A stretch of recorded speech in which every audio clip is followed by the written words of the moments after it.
everybody. It's wonderful to sort of see you. They have these lights, so when people come up here and speak, mostly what you see is the lights. But I can see you over there and over there.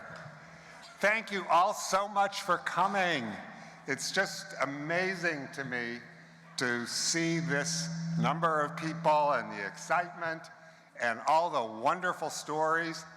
Some of the best stories are that some deals have actually gotten closed in very recent times. In fact, one of them closed at the conference.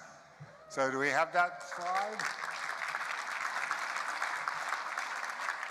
There it is. 5 by 5 actually brought, this isn't its entire team, but the rest of the team's going also to Florida for a retreat, and they announced their closing at the conference. So congratulations to them. That's the first time we've seen that. And by the way, they're standing in front of a sign which is over there in the hallway that has our logo on it, but also has all the companies who are coming to this, so that's pretty cool. Maybe you can identify yourself. And we've had some other transactions closed as well, so congratulations to all of you. How many, if maybe I could just get people to stand up, how many of you closed a transaction since January? Anybody? So you got some over there. Any others? All right, well, and I got some back there. Congratulations on that.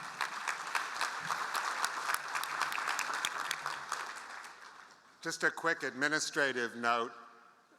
Some of you have been concerned, understandably, we're in Tampa with lots of humidity, about hydration. Those mugs that you got, and there's some more of those, the free handouts, you can go to the hydration stations, and you can, like in the airport, and you can fill up your mug with water there too, if you can't find water elsewhere. So lots of places to get that. I want to start by saying thank you. I particularly want to thank our meeting team of Jamie, Megan, and Evelyn for pulling all this together.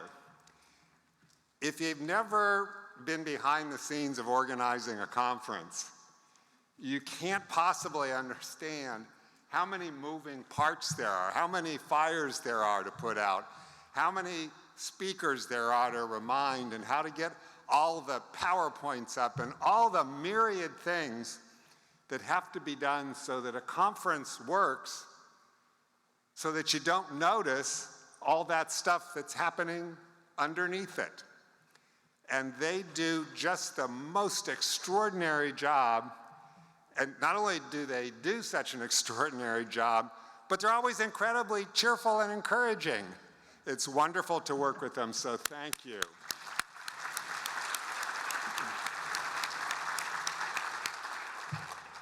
And I also want to thank Lauren Rogers, our director.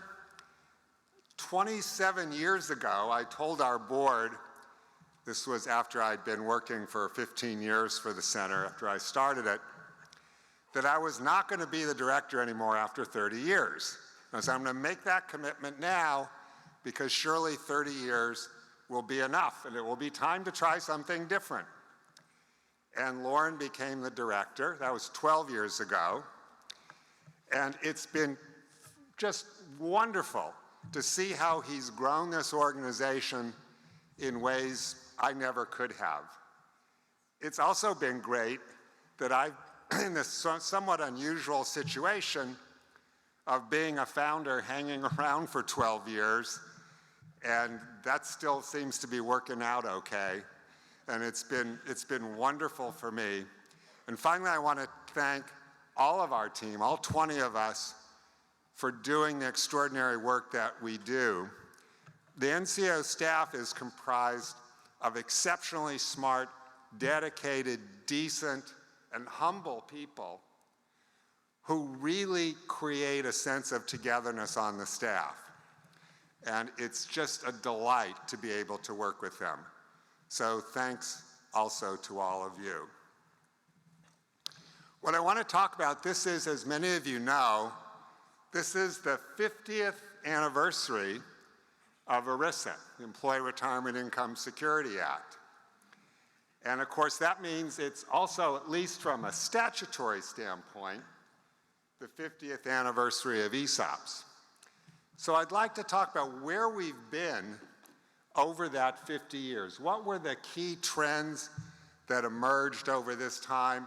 How did ESOPs change? How did employee ownership change? Because it's not just ESOPs anymore. And you really then need to go back to the 1950s, when a guy named Louis Kelso, a familiar name I'm sure to many of you, Louis Kelso was an investment banker and attorney in San Francisco. And he was thinking about the future of the economy. And he said, you know, I think what's going to happen over the next generation is that investment in capital is going to soar. In fact, he said the data tell us that there will be more money invested in capital. And by that, this was the 50s, he was thinking mostly about machinery and other kinds of capital investments that made workers more productive. There will be more invested in the next generation than in all the previous generations combined. And the effect of this, he thought, was that the traditional relationship, which had been true really as long as we had economic data, that when workers became more productive because of greater capital investment, think of digging a hole with a shovel instead of with a backhoe, how much more productive you are. As they became more productive, their pay went up. And you could chart it. It was lines going parallel to one another on an upward slope. Kelso said that's going to change. That's going to change because the pace of capital investment is so rapid that a lot of the jobs that benefit from this capital investment won't be here anymore. And employers could afford to pay people less than they did before. Well, pretty much everybody thought that was a wacko idea. But Kelso persisted, and he said, so what's the solution? Well, the solution has to be that people need to get in on that capital wealth creation and not just work for the people who own it. They need to own it too. But there's a conundrum, because how exactly are they going to do that?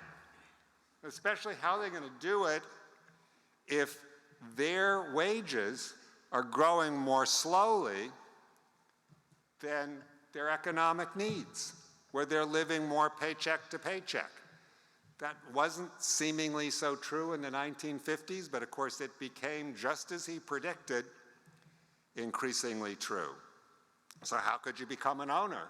Well, there are a few ways. You could try to save, but that's hard, as we just described, because of what was happening to wages and would become increasingly difficult. Maybe you'd be an entrepreneur. You create your own business, and some people have the skills and energy and, frankly, mostly good fortune often to do that, and that's great, but that's always a small percentage. Or, of course, you could make the best choice possible of all, which is to choose your parents wisely. That, of course, it's kind of hard to do and limited. So Kelso said, well, wait a minute. How about, we see that if somebody goes and buys a company, they don't raid their piggy bank. They borrow money. They borrow money to buy the assets that they're purchasing on the belief that those assets are productive enough so that the earnings on those assets will pay them back. And after all, why would you buy a company if you didn't think that you could do that? So the employees, they know a lot about this company. Surely, if they were the owners, that might be even better. So could they go to the bank and say, well, we'll buy this company. We know how to run it. It'll be our company. We'll work a lot harder than we would for anybody else, so why don't you loan us the money? And of course, banks aren't going to do that. So Kelso said the solution was for the company to collateralize the debt, and in order to induce business owners to do that, we would use that time-honored mechanism of providing them with tax incentives. So that's the core concept of ESOPs. We often hear that, oh, ESOPs are really complicated, but the core idea is really quite simple. ESOPs are simply a way to use the future tax-deductible profits that the employees help generate to buy a company. And that after they buy that company, all those shares get allocated to employees on an equitable basis. That's what an ESOP is. Everything else is commentary and rules. So Kelso said, let's see if we can do that. Now he created what were then called Kelso plans. And the first was in 1956. And for the next 17 years, about 300 of these plans were created. But it was difficult because you had to go to the IRS one by one by one, wait for the IRS to say if this was okay because it was an interpretation of the tax law that wasn't clearly statutory. So what was really needed to get this to take off was to get Congress to incorporate this idea into law. Now, it would have been great if Kelso could have gone to Capitol Hill and convinced Congress to pass a standalone law to create ESOPs as a way to share wealth, as a wealth-building plan. But I worked on Capitol Hill for 5 years. I got involved in some of the ESOP legislation, and before that I was a political scientist specializing in Congress, which is how I ended up on Capitol Hill. And I can tell you, it is really, really difficult to pass any kind of standalone tax legislation unless you attach it to some other tax bill that's going to pass. It's virtually impossible. So you're looking for a train that's going to leave the station. And it turned out in 1973 that there had been a number of scandals with retirement plans, with employees, for instance, working for 15, 20 years. They had pension plans. The company like Studebaker went bankrupt, and almost nobody got anything.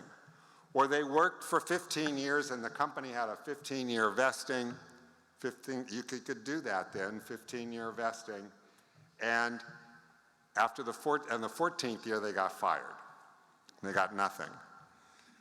So Congress said, and there was an NBC special on this that got a lot of attention. Congress said, we need to fix this.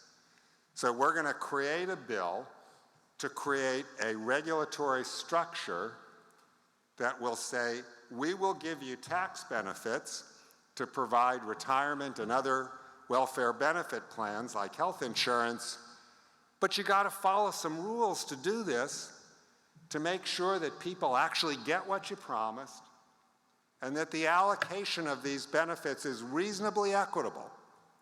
Now, on the one hand, we don't want those rules to be so strict that no company would want to do it, but we don't want them to be so lax that most of the benefits would go to a small number of people. And that's the trade-off that's made in ERISA, is how do you find that balance between loose enough so that companies will do it and strict enough so that it's worth doing for the taxpayer. So Kelso met with Russell Long. Russell Long was the son of Huey Long. Anybody, does that ring a bell to anybody, Huey Long? You got to probably be as old as I am I wasn't alive when Huey Long was alive. I'm not quite that old, but I was old enough that Huey Long was still a kind of iconic character in the history of American politics. He was the governor of Louisiana during the Depression, and he ran for president on the platform of every man a king, and he was going to tax the rich and distribute it to the poor. He was also pretty corrupt, and he was also having an affair, and the husband of the woman was not pleased with that and so assassinated him. Russell, you can read, there's a wonderful novel about that if you're interested called All the King's Men. Russell was Huey Long's son, and he became a senator. And when I worked on Capitol Hill in the 1970s, Russell Long was the most powerful member of the Senate. He was chair of the Senate Finance Committee. And if you wanted anything to do with taxes, you had to go through Russell. And he was quite a character. I remember one of my former staff colleagues was monitoring a tax committee hearing, and Bob Dole, who was the ranking chair, Republican member of the tax committee, and Russell Long agreed on a tax deal. And Long said, we'll vote for your proposals, and Dole said, we'll vote for your proposals. And so they raised Long's proposals first, and the Republicans voted for it. They used to do these things, by the way. They don't do that anymore. But that used to be the way legislation got passed. So they voted for what Long proposed, and then the Democrats voted against what Dole proposed. And that my colleague said, Dole asked Long, what happened? And Russell said in his best Louisiana accent, I lied. He was the kind of guy who could get away with that. So Russell Long was convinced that he should meet with Louis Kelso.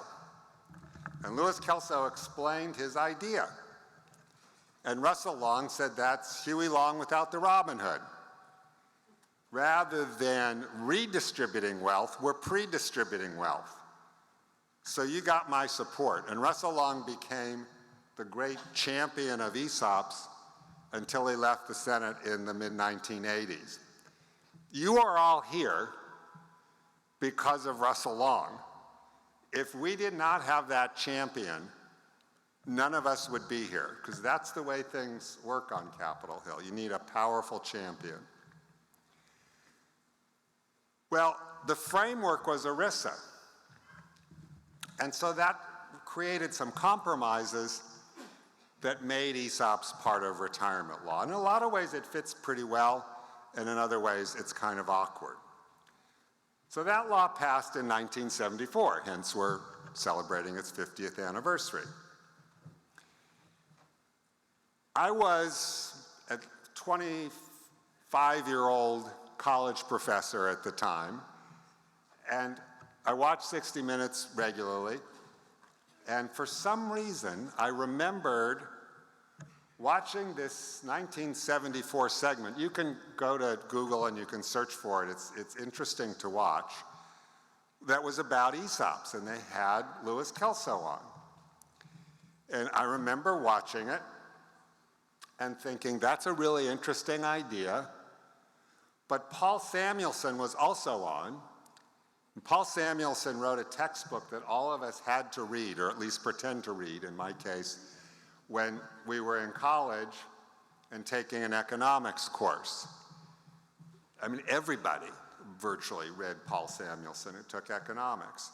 So if Paul Samuelson said, well, Louis Kelso is a crank, that's the word he used, and ESOPs you can believe in if you believe in lollipops grow on trees. So I thought, well, sounds like an interesting idea, but it probably doesn't work, and just went on with my life. 4 years later, I was working on Capitol Hill, and I read about employee ownership again, and I remembered that, and then I started to think, maybe Kelso was right. So what Kelso said during that 60 Minutes interview was that you're going to see this divergence between capital returns and labor returns. So they'd always been going up in tandem, just like this. You can look at a chart now And you can see it goes like that. That capital returns start to go up on a very steep slope. Returns to labor, wages, start to stagnate. Another way of measuring this is what happened to productivity over this time.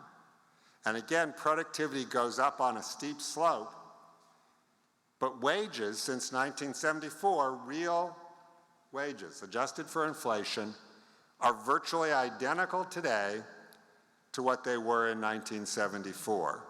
So the crank, it turned out, was Paul Samuelson. Kelso was right. What Kelso envisioned, and the promoters of employee ownership envisioned at the time, was rather different than what we all are talking about mostly at this conference.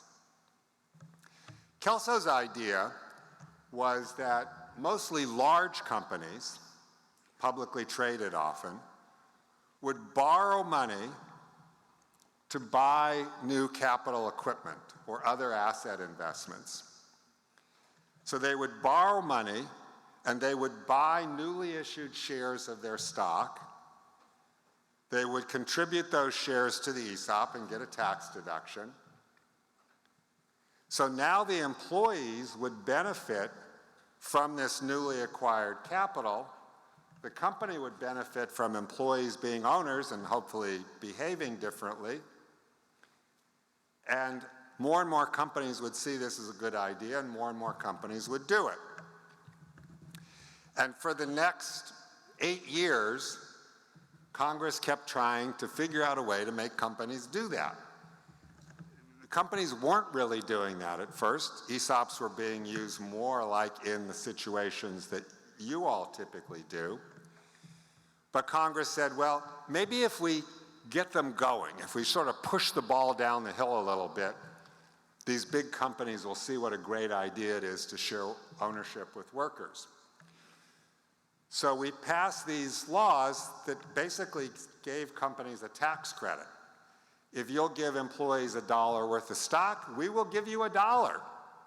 So the government was literally paying companies dollar for dollar to buy their own stock to contribute to ESOPs, in the hopes that that would change things.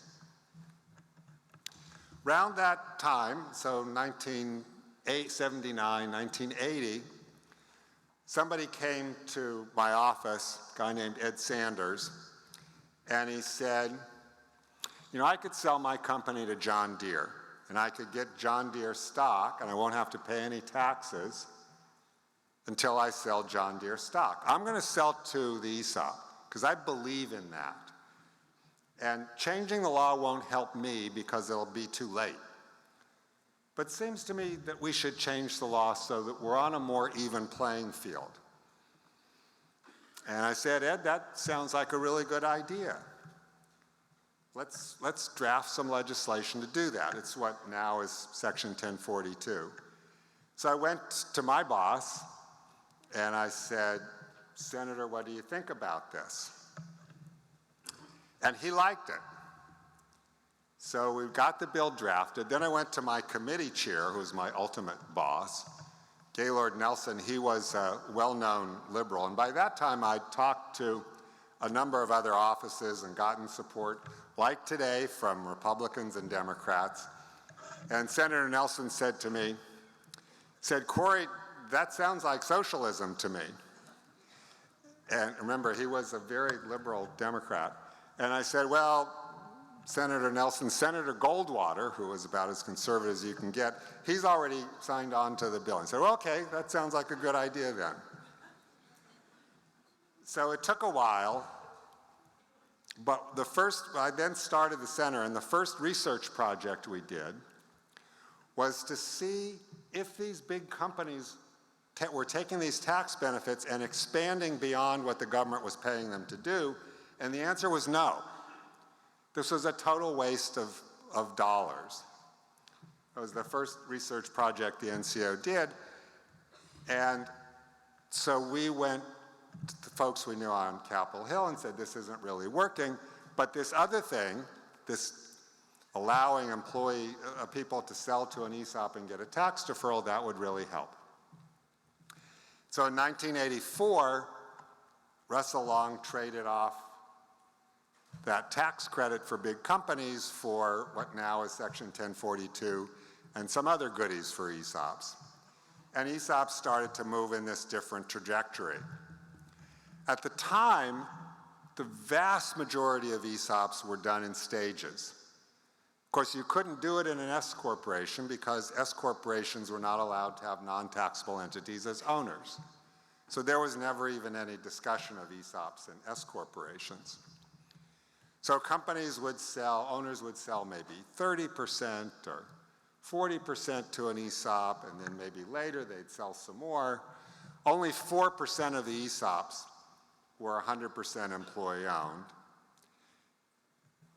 And that continued for quite a while until the late 1990s, when Congress decided, well, let's change the rules for S corporations so that non-taxable entities can own stock in S corporations. But the rule will be, because here's the problem. If you have a non-taxable entity owning stock, then who's going to pay the taxes due on the corporation's profits? Because S corporations pass through their ownership, their profit obligation to the owners to pay taxes. So Congress said, well, you can do that, but you have to these non-taxable entities, have to pay the highest personal income tax rate on your share of the profits. The next year, some people pointed out, yeah, but if you do that for ESOPs, and then the employees leave the company and they pay taxes on the distribution, aren't you taxing it twice? You're not supposed to do that in S corporation. And so Congress said, yeah, that sounds like a good idea. So it was kind of a backdoor way that S corporation ESOPs became non-taxable. And people weren't really thinking then, oh, the result will be 100% ESOPs all over the place, but that's what happened. So we moved from this conception of ESOPs as a way to finance capital growth and share that wealth with employees, to ESOPs primarily being, not exclusively, but primarily being a business transition tool. Now, parallel to that, there was another big change occurring. Back in the early 80s, when the NCO got started, we didn't know, first of all, whether ESOPs even worked at all. There really wasn't much research. We also didn't know what made them work more or less well. At the time, the conventional wisdom, if you'd gone to a conference like this, first of all, you all would have fit over in a corner over there, small corner. But if you did go to a conference like this, what you would hear is, well, what you have to do is help people understand how the ESOP works. If you communicate it well, people will understand it. They'll see what a great benefit it is. They will work harder. The company will do better. That seems almost tautologically true. But I was a social scientist when I got started, and I know just because something sounds true doesn't mean that it is. And so we did a really big 3-year research project to find out what made some ESOPs work better than others. Eventually, the results were published in a number of journals and also in the Harvard Business Review. And what we found was we looked at everything. We looked at the kind of company, we looked at whether they had a labor union, we looked at how much the ESOP owned, we looked at what were the demographics of the company, were they engineers or professionals, or were they construction workers or whatever? Were they highly paid, poorly paid? Were they people who'd been around the ESOP for a long time, or were they relatively new? We found 3 things mattered, that everything else washed out. The 3 things that mattered were, first of all, that you put enough money in the ESOP that it was worth paying attention to. If you're putting 2 or 3% per year in, probably you weren't going to get very far. Second, that you did communicate it so that people knew what was going on. But most important was that employees had meaningful voice and input into decisions affecting their jobs in a structured way. So employee teams and work groups and ad hoc committees and all the kinds of high involvement management systems that you hear a lot about at a conference like this. I wrote a book a couple years ago called Beyond Engagement, How to Make Your Business an Idea Factory. And the opening of that book really sums up very simply what that research in the early 1980s found, was that the best companies are ones that generate the most ideas from the most people about the most things. Not only do those companies perform better, but the employees like being owners a whole lot more. Well, when we started talking about that message in the 1980s, that this is what the research showed, there was a tremendous amount of pushback. People said, "Oh, you're raising the bar. You know, this is a step way beyond where company managers would be willing to go. That's giving up a lot of authority. You really want these companies to share income statements and balance sheets and all these metrics about how the company is performing? Isn't that information going to get out to competitors and suppliers? And it's going to be terrible. You can't do that. This information is private." I remember going and talking to a big company, thousands of employees. They had 100% ESOP at the time, and I gave this message of what the research showed. And I asked the guy who had me there, who was their CFO, I said, "So who sees the numbers in your company? Any of the numbers financially?" He said 3 people in the whole company saw that, and that there was absolutely no chance.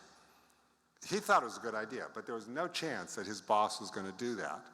So there was tremendous resistance to it, but fortunately there were enough far-seeing companies like SRC Holdings with the Great Game of Business that did this and that did really well, that other companies wanted to emulate them.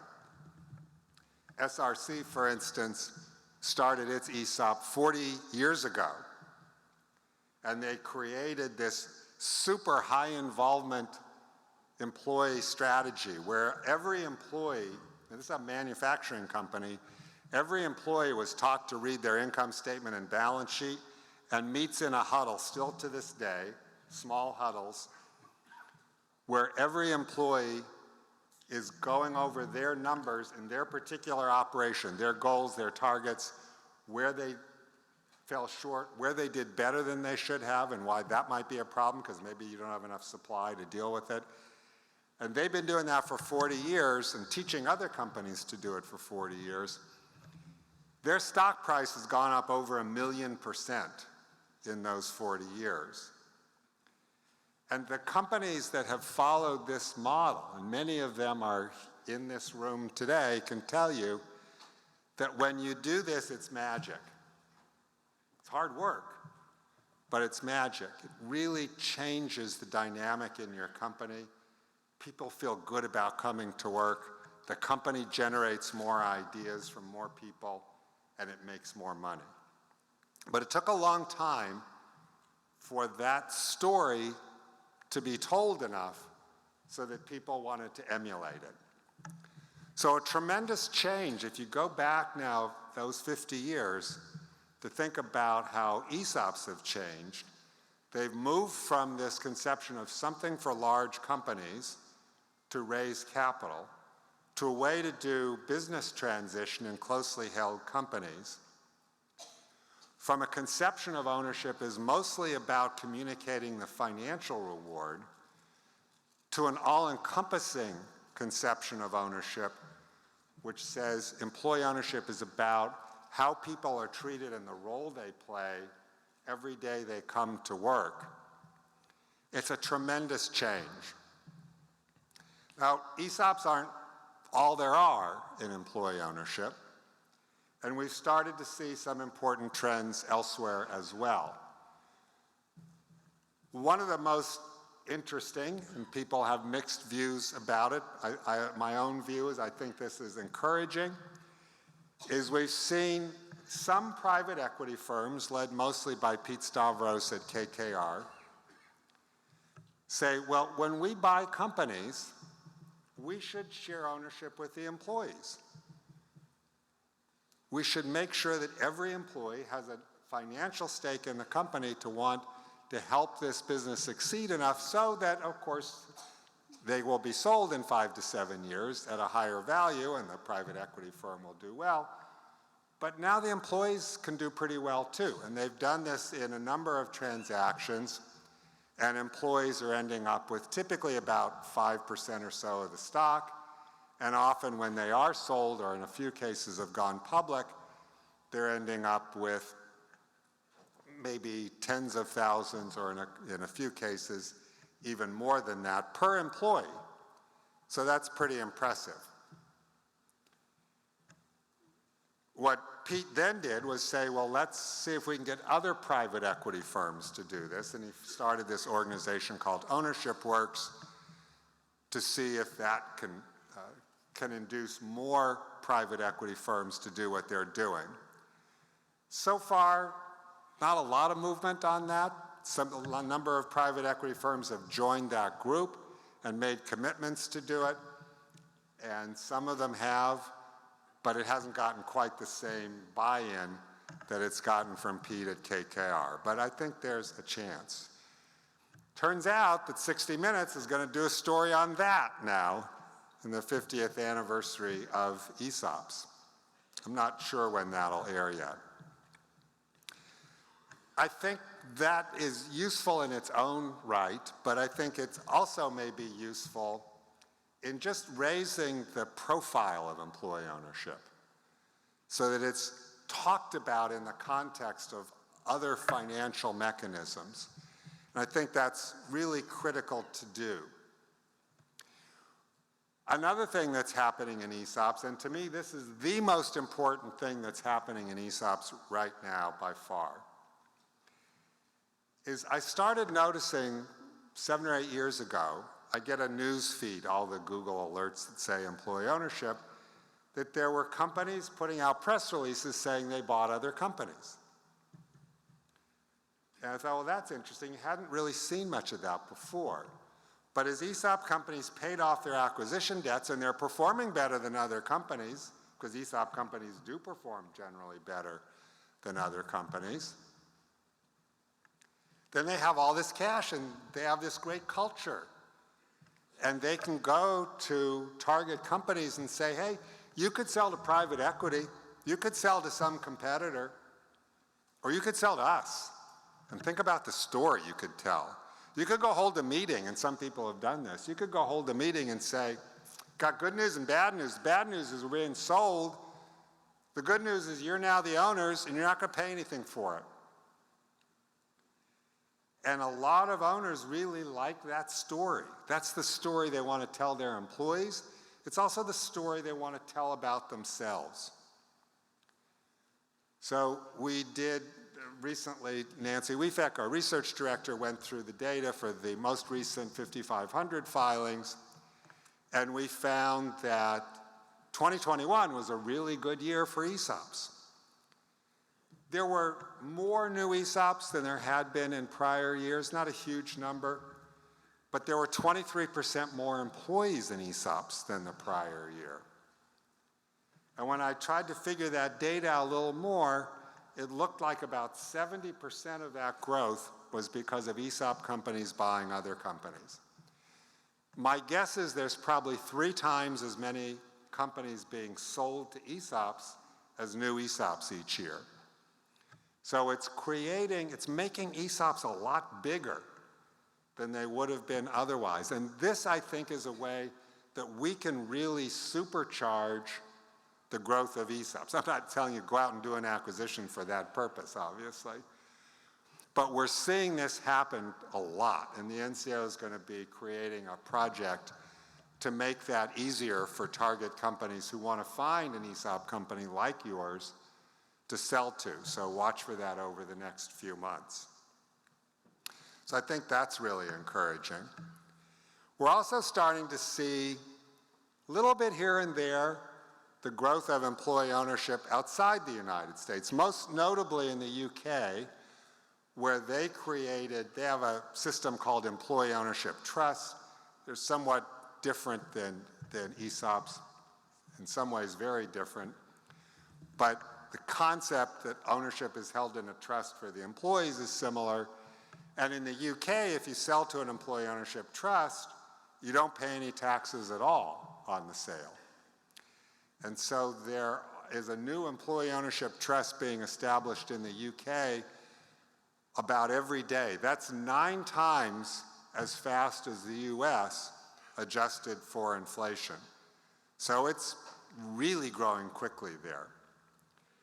I just heard this morning that one of the final obstacles appears to have been cleared in Canada, enacting legislation that in many ways will be similar to, not quite as generous, but similar to what the UK has done.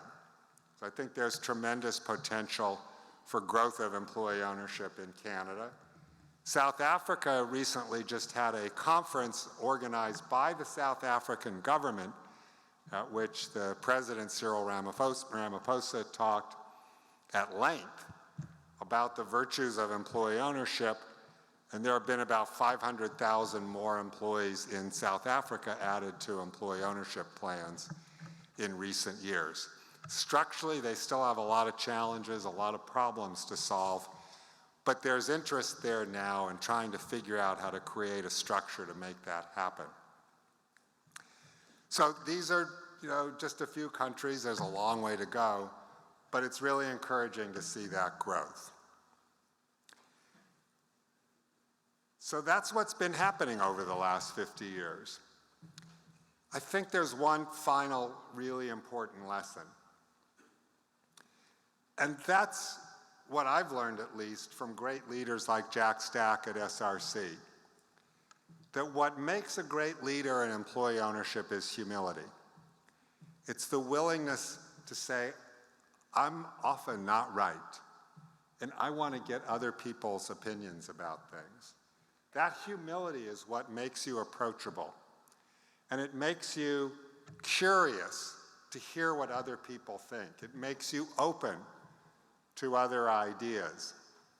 So it's a great leadership trait, but I also think it's an absolutely necessary trait for all of us in these really difficult times.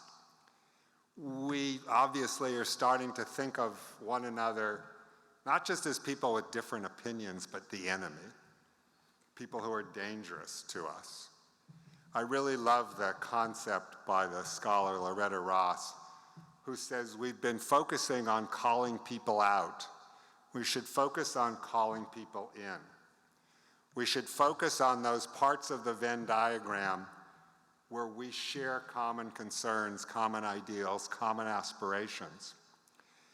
And what great employee ownership companies do is they bring together people from very different demographic backgrounds, people in very different roles in the company, and they say, we're going to create a culture where we're all going to call each other in, where we're going to listen to one another because we think of you not just as coworkers, but as individuals and people we value.